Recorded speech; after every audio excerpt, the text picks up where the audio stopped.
Hello everybody, what is up? Prof here, and today we got a review of the Galaxy Note 8. So I got a chance to spend my first week with this phone, and so far I gotta say, I'm pretty darn impressed. I thought for sure the battery life would be an issue because we know the Galaxy S8 Plus and even the Note 7 had about like a 3500 milliamp battery. This one only has a 3300, so I did have some concerns, but surprisingly enough, this actually got me through an entire day, and that's starting from 7 in the morning, actually no, not even that.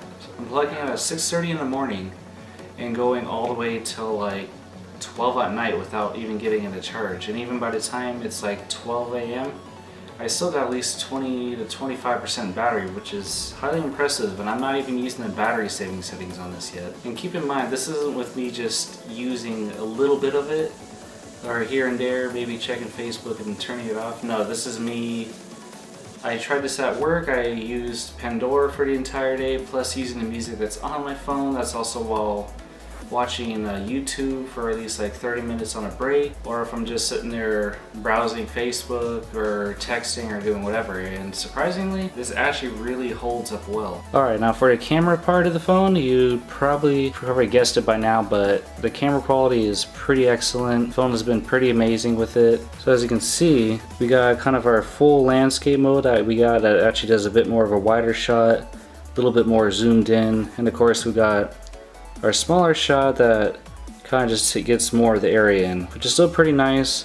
This one's just kind of cool for getting like a nice full screen with your camera. As you can see, the new live mode they have in there, it definitely looks pretty amazing. It's also really cool because you can still sit there, zoom out, get the whole wide angle view of it, or you can go back up and get your, of course, close view, and of course, adjust your blur settings and everything. It does actually work pretty dang well. I know some light settings may be a bit difficult sometimes, but other than that, I didn't have too much of an issue with it. And of course, doing other settings, this one went to a pumpkin patch. As you can see, the picture comes out pretty dang clear. Colors are super vibrant. And as you can see, you can actually zoom in pretty dang well without losing really any of the quality, which I was highly impressed by. And of course, videos came out pretty darn well looking. As you can see, you got some just horses going by. But other than that, it came out super smooth, super clear, and so far from coming from the Galaxy S7 Edge, I am actually really highly impressed with the camera on this phone. Now we go ahead and get to one of the complaints people had, which was the placement of this fingerprint sensor. Now for me personally, I actually haven't had much of an issue at all with accidentally touching this. I think actually if you're purely using a phone without the case, you might run into it. But other than that, it's pretty quick and responsive. Like all I barely do is touch it and it works perfectly fine. And even I like the fact that all you have to do is touch it, screen's off, and it just turns right on there. So it's definitely pretty nice. Now if you're someone like me who always actually uses a case, I always go with OtterBox just because they've always protected my phones well. They work good with wireless charger, and you can still use your whole Samsung Pay. But as you can see, this one gives you enough lip right here to where your finger just slides right onto it, and you're gonna have to try pretty hard to actually accidentally hit it. So with this one, I can just be like boom, and it's easy. Like I don't have any issues trying to figure out where it's at. Luckily for me, I kind of got long fingers, so it actually works out pretty well for me. Alright, so the next part we're gonna do is probably one of my favorite unlock features. I loved it when I had the Note 7, which is the iris scanner. So this thing actually works pretty like stupidly quick, and even in like pretty dark settings, I literally have done it in my room where I had all the lights off, maybe a small night light, and it still picked it up within an instant. I like this one just because you can just sit there, swipe, boom, you're open, you're already in your phone. And it works pretty darn quick. It does really well with low light settings. I did notice with doing it in the sunlight, it has a little bit of issue sometimes, so if you're going to be in direct sunlight trying to do iris scanner, might be a little delay. But other than that, it's still, if you're in regular settings, regular outside, and boom, it works in an instant. Alright, so the next one, probably not one of my favorites, but it's the facial recognition. I know Apple has new fancy ones. I'm actually kind of curious to try that out because I want to see exactly how well that works. But this one, it's okay. I mean, it does work. It's not as quick as the iris scanner, but it does work. I'll give you an example. Just swipe it up. As you can see, it's not super fast, Sometimes I can get the work kind of quick, but like I said, as you can see, there's still a bit of a delay. It's not going to be as quick as the thumbprint sensor or the iris scanner and everything. And also, unlike the iris sensor, it kind of doesn't really work in, you know, low light settings, because the iris sensor has those extra little kind of infrared stuff that almost kind of gives a bit of a night vision to it. But this one, you need decent light settings. Then there we go. As you can see, it's not a super quick unlock. I mean, it's okay, but like I said, so far I have the thumbprint sensor and iris scanner, and that works pretty dang quick for me. Alright, so now to talk about one of the main features on the Note 8, which is going to be the S Pen. The S Pen has always actually been something, since I used the Note 3, 4, 7, and now the Note 8. It has definitely been a really useful tool, especially when it comes to multitasking, taking down notes, sitting there copying and pasting, which is probably one of the main functions I use it for. And now you can even sit there and, you know, sit there doing the adult coloring books, color, or do whatever. It's just a really nice feature, kind of like putting a mouse on your phone almost. But so one of the first features you can do is you can just take it out right from the lock screen, sit there and just jot down a note right here, and boom. Then when you're done, I know it's extremely sloppy handwriting, but don't judge me. But then if you want to save it, you can just push your S Pen in there, boom, saved. You can check it out later. You don't have to sit there and do anything extra or all that. So the S Pen definitely has quite a few functions now. Once you take it out, you'll sit there and see you'll be greeted with your whole menu. So one cool thing is you got magnify. You can sit there, and if you have an article, small text, or you don't want to have to zoom in, you can just sit there and do that, and you know, be able to find whatever you want or easily read something. So another feature we have with the S Pen now is, those of you who like to do anything with art, you can sit there and like literally paint with the, like, pretty much color anything you want. You can actually choose between doing it like you actually have to legitimately color it. You got stuff like an ink pen. You can sit there and, like, if you want to do it super simple, you can sit there and just select the color and just fill it in like that. So it's not too bad. It's pretty easy, and you got plenty of different tools to choose from. You got like your brush, wide brush, fine tip, you got pencil, Crayola, or whatever you want. So it's definitely an entertaining little feature. It's not like a phone seller, but to me, it's actually kind of entertaining. So the next feature we're going to have is one that we've seen before, but it's still pretty cool, which is going to be the live message. So this one allows you to, if you want to write a message to your friend, you can sit there, just write whatever you want. If you want to, you can sit there and even select a background. Let's see, let's go ahead and do Mario. So you can sit there and select whatever you want. You can do done. You can change your colors, so I can sit there and just do, well, that shows up too well with the white background, but you got plenty of other colors, so I can do, there we go, that shows up a lot. You sit there, do that, do your message, press done. Once it's done, it's going to kind of show you a little preview of what you did. Then after that, you can sit there and do share. Even if the other person doesn't have iMessage, you can do Facebook, any of your social medias, text message, whatever you want to do. So it's definitely a pretty nice little feature, kind of like, once again, not a phone seller, but hey, it's still pretty fun just to kind of, you know, mess around, send people handwritten messages. So I like it. It's a cool feature. So one of the features I actually found with this that's actually pretty useful, I actually already found myself using it when needing to put in some information for paying a bill, but this one's pretty cool. It's called Glance. So what you can do is you can sit there and say, I want to go look for some apps, but I need to find some nice recommended ones maybe. So what I can do here is go to the Play Store, go to here, click on, oh, not Bixby Vision. But hold on, so go to here, click on Glance. So you can see you have your little square right here at the bottom. So let's say, hey, I want to go over here and look up the best apps of 2015 for Android. So I can sit there and see which one looks good. I can say, hey, that one looks good. All you have to do is hover your stylus over it, boom, you're right back into the store. For whatever reason, it's taking a stupidly long time to load right now. But yeah, you can essentially just sit there and search it up, find out which one. Okay, that's cool, go back there, and yeah, you can literally pretty much browse 2 social medias if you want, or without doing split screen, or for whatever you need to do it. But it is actually kind of handy for, you know, jotting down information and all that.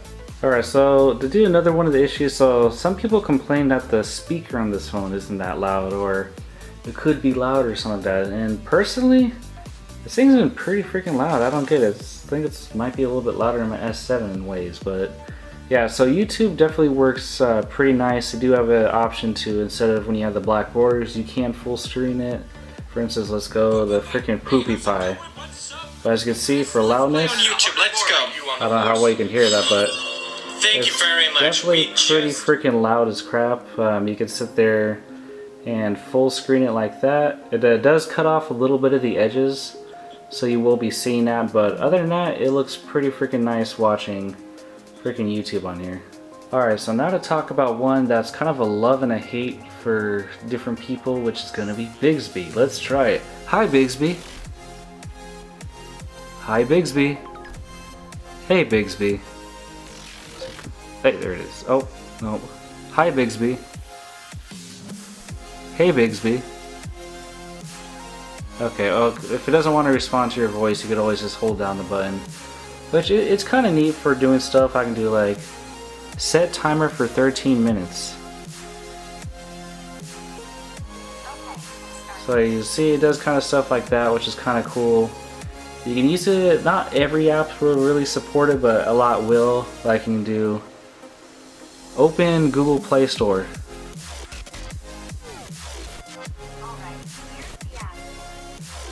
So as you can see, you earn kind of these little XP points, which you can use to, I guess, get Bixby rewards or whatever. And I guess it's not, well, pretty much it's more like, hey, you can use your Bixby points to try to maybe win Galaxy gear and stuff, or you can sit there and win tickets to this place or discounts off here.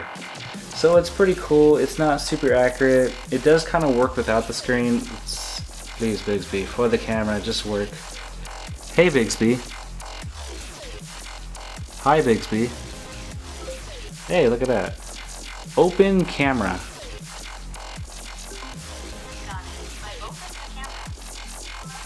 Let's see, look at that. I got 10 XP. So this can actually be used for, you know, unlocking the phone. Because supposedly it can just straight up know your voice and it'll sit there and just be super accurate for you. But other than that, it hasn't.